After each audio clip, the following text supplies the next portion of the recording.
Hello students, welcome to the PND coaching classes learn easily and smartly. तो आज हम पढ़ने वाले हैं इंटरनेशनल रूल्स ऑफ नोमेनक्लेचर, यानी कि जब किसी ऑर्गेनिज्म को स्टूडेंट्स हम नोमेनक्लेचर देते हैं as per the scientific system, तो उसके लिए कुछ इंटरनेशनल रूल्स बनाए गए थे कि किसी भी ऑर्गेनिज्म का साइंटिफिक नेमिंग देने के पहले वो आपको रूल्स पता होने चाहिए। ओके, सो बेसिकली स्टूडेंट्स, इन ऑर्गेनिज्म के नोमेनक्लेचर के लिए जो रूल्स बनाए गए थे वो अलग अलग ऑर्गेनाइजेशन के थ्रू अलग अलग नोमेनक्लेचर के रूल्स स्टेब्लिश किए गए। उनमें से कुछ थे जैसे कि ICBN, इसका फुल फॉर्म होता है international code of botanical nomenclature. Next था ICZN, ये था international code of zoological nomenclature. Next है बैक्टीरिया एंड वायरस के नोमेनक्लेचर के लिए दो सिस्टम और बनाए गए थे। The very first was ICBN, international code of bacterial nomenclature, and the next was ICVN, इसका फुल फॉर्म है international code of viral nomenclature. ये सारे स्टेब्लिश किए गए थे। ओके स्टूडेंट्स, चलिए अब देखते हैं वो रूल्स क्या थे, वो गाइडलाइंस क्या थी ऑर्गेनिज्म के नोमेनक्लेचर के लिए। तो सबसे पहली जो गाइडलाइन थी वो ये थी कि हर ऑर्गेनिज्म को सिर्फ और सिर्फ एक ही साइंटिफिक नेम दिया जाएगा जो कि दो वर्ड्स कंसिस्ट करेंगे। The very first is a generic name and second is a specific या फिर species name. Okay, third word वो भी यूज हो सकता है, उनको दिया जा सकता है, बट वो रिप्रेजेंट करेगा सब स्पेसीज को या फिर उनकी वेराइटी को। ओके, सेकेंड गाइडलाइंस थी किसी भी साइंटिफिक नेमिंग में जो दो वर्ड यूज किए जाएंगे वो डिराइव होने चाहिए या तो लैटिन लैंग्वेज से या फिर ग्रीक लैंग्वेज से। ओके, नेक्स्ट गाइडलाइन है जो ये साइंटिफिक नेम्स हैं वो हमेशा इटैलिक्स में लिखे हुए होने चाहिए, या फिर अगर उसको बाय हैंड रिटन हो रहा है तो उनके नीचे अंडरलाइन सेपरेटली होने चाहिए, क्योंकि ये दोनों ही जो वर्ड हैं वो रिप्रेजेंट करते हैं जेनरिक नेम को एंड द स्पेसिफिक नेम को।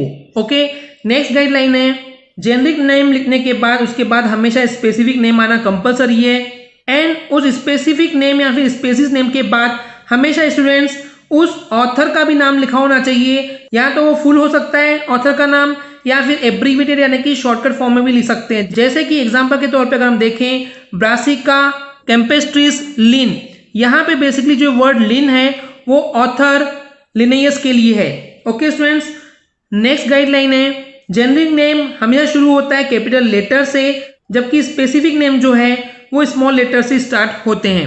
नेक्स्ट है जो साइंटिफिक नेम दिया जा रहा है वो कभी भी कंट्रोवर्शियल नहीं होना चाहिए, उस पर कोई भी विवाद लड़ाई झगड़े नहीं होने चाहिए, एंड वो साइंटिफिक नेम एप्लीकेबल होना चाहिए नॉर्मली पूरे वर्ल्ड में। ओके स्टूडेंट्स, नेक्स्ट है साइंटिफिक नेम हमेशा छोटा होना चाहिए एंड इजी टू प्रोनाउंस होना चाहिए, यानी कि उसको बोलने में कोई दिक्कत नहीं होनी चाहिए। नेक्स्ट है प्लांट्स का नोमेनक्लेचर जो है वो डिफरेंट होना चाहिए एनिमल के नोमेनक्लेचर से, इसका मतलब इन दोनों ही नेमिंग में कुछ भी सिमिलरिटीज नहीं होने चाहिए। ओके स्टूडेंट्स, लिनेयस ने जो इसको घोषणा की थी इसके बारे में कि यहाँ पे हमको सिर्फ और सिर्फ नोमेनक्लेचर को प्रायोरिटी देना है।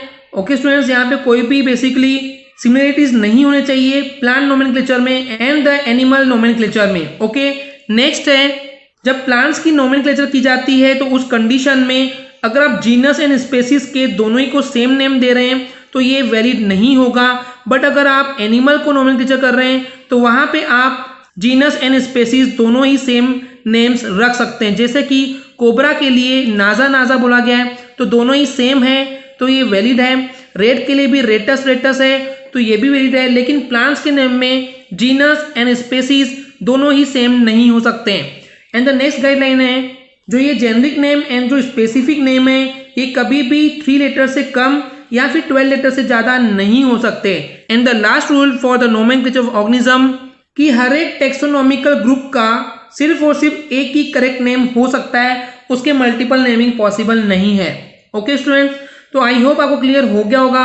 अगर आपको हमारी वीडियो से कुछ भी सीखने मिला या नॉलेज मिला तो प्लीज हमारे चैनल को सब्सक्राइब कीजिए एंड वीडियो को लाइक जरूर करें। आज के लिए इतना ही, थैंक यू।